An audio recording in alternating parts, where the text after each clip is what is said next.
The atomic bombing of Nagasaki and Hiroshima in August 1945 was a tragedy for many.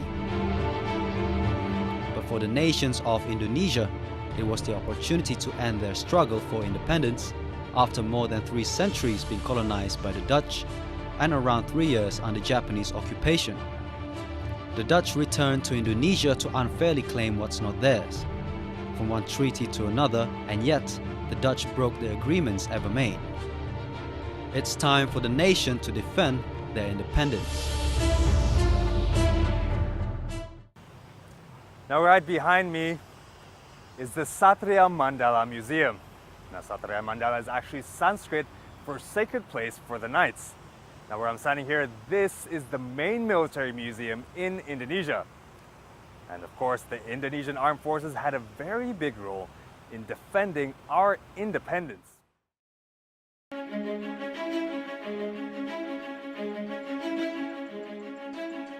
Since April 1945, our leaders, Sukarno, Hatta, and other scholars, along with Japanese government, had been preparing for independence of Indonesia.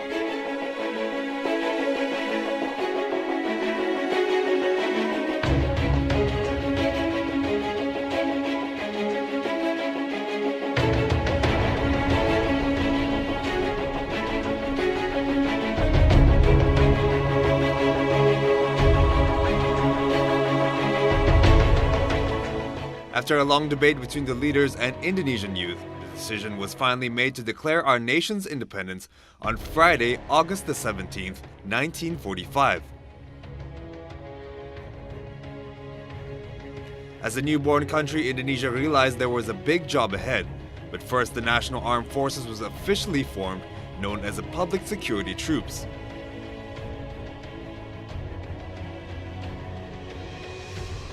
In September 1945, British and Dutch soldiers arrived back in Indonesia to keep claiming Indonesia as their colony.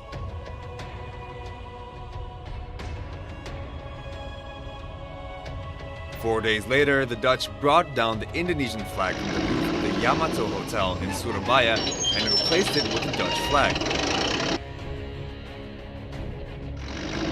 The Indonesian army did not accept this. The situation made every Indonesian realize that the war was not really over and that they needed to struggle harder to defend the independence they once gained by the blood and the hands.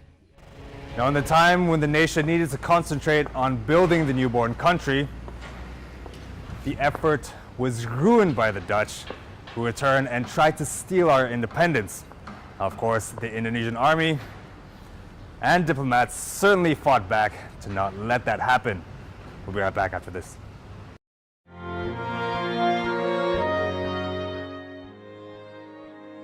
Now, every October the 1st, the Indonesian people commemorate the Pancasila Sakti. Now, in 1965, Indonesia once had a communist party. It thrived real fast, but disappeared in a flash. A communist tried to replace our philosophical foundation, Pancasila, when one big incident occurred on September the 30th, 1965. Now, this is when the PKI, or the Indonesian Communist Party, kidnapped and executed 6 senior army generals and 1 officer of the Indonesian army. They were once thrown into a well known as the Lubang Buaya. Now, before it occurred, there were several occasions that triggered the tragedy. Let's have a look.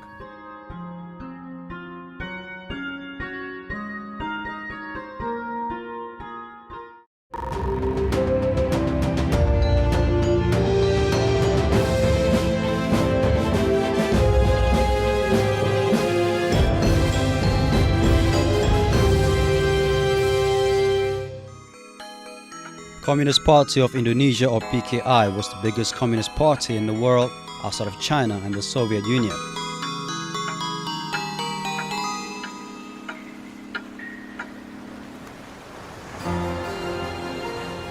By the year of 1965, PKI had a total of 3.5 million members, plus 3 million more of its youth movement.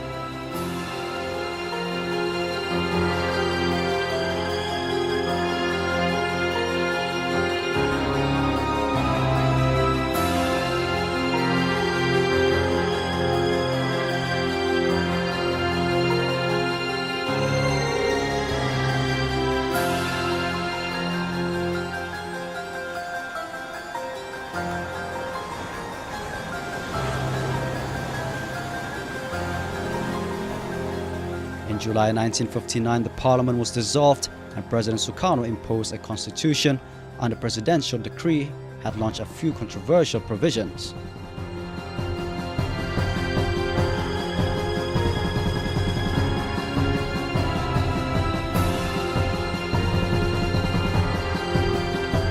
First, this political concept for the alliance between nationalists, religion, and communists called Nasakom, where PKI was warmly welcomed.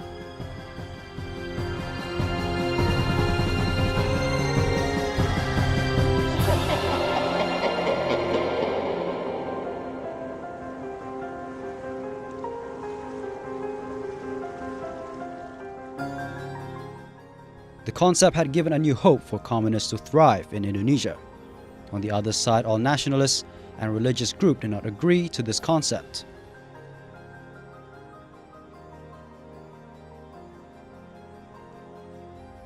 They thought that those three elements cannot align together because they are three different faithms.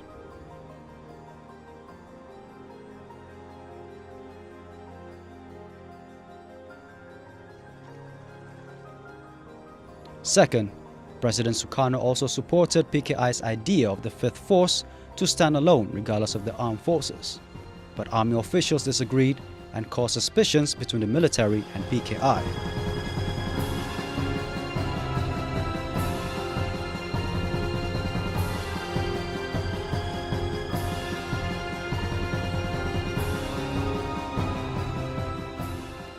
This matter made the army officials agitated and worried that PKI would use this force that contained of workers and farmers to seize supreme power like revolution in China and Russia.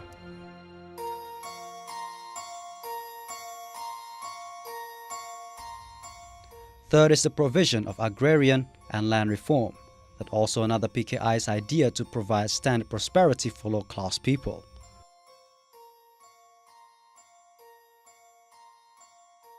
The point of this land reform was to limit the ownership of the land. Certainly it upsets the officials and rich people. Now, the guided democracy was created to bring political stability in Indonesia by President Sukarno. But instead of creating more stability, the provisions had actually created more problems in the country. Now, an internal clash occurred between the military and the Communist Party, and between the rich and the lower class. But the chaos and suspicion had to end somewhere. We'll be right back right after this.